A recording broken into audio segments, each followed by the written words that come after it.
This video is designed to show you how to edit captions that are created using the speech-to-text feature in Screencast Matic. That feature is pretty good, but it certainly does not get us to 100%. This is a video that I created a few weeks ago. We are in the Screencast-O-Matic editor, and I'm going to click Captions, Speech-to-Text, and Start. You will see that it's going to fill in the captions as we go, and these are time stamped, so every few seconds there will be a new block of captions. These are called synchronization points, and what that is doing is ensuring that if the captions get a little bit off from my audio track, at each one of these points they are being resynchronized. If it appears as though my captions are relatively clean, I may simply start in here by editing. You can see I'm adding punctuation, which the speech-to-text does not usually pick up very well.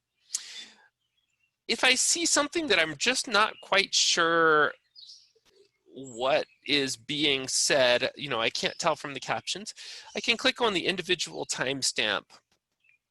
If you scroll down on our front page of our Canvas site, you'll see the work for each week is posted. So I can listen to just that one section, and then I can make changes.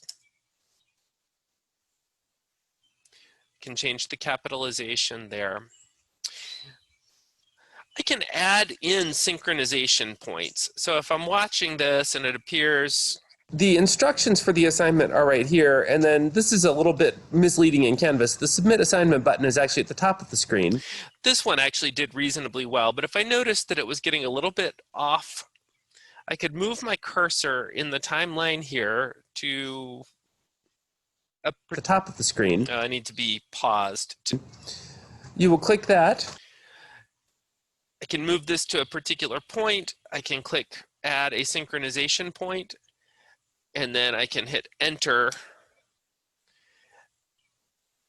And you can see now at 28 seconds, that's exactly where I put my cursor, these are the words that will start being displayed in the caption file.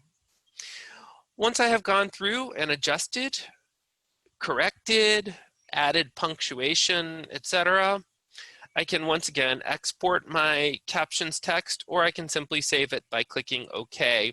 From that point, you could follow the instructions in the previous video that was on our course site to make sure that those captions are shared with students.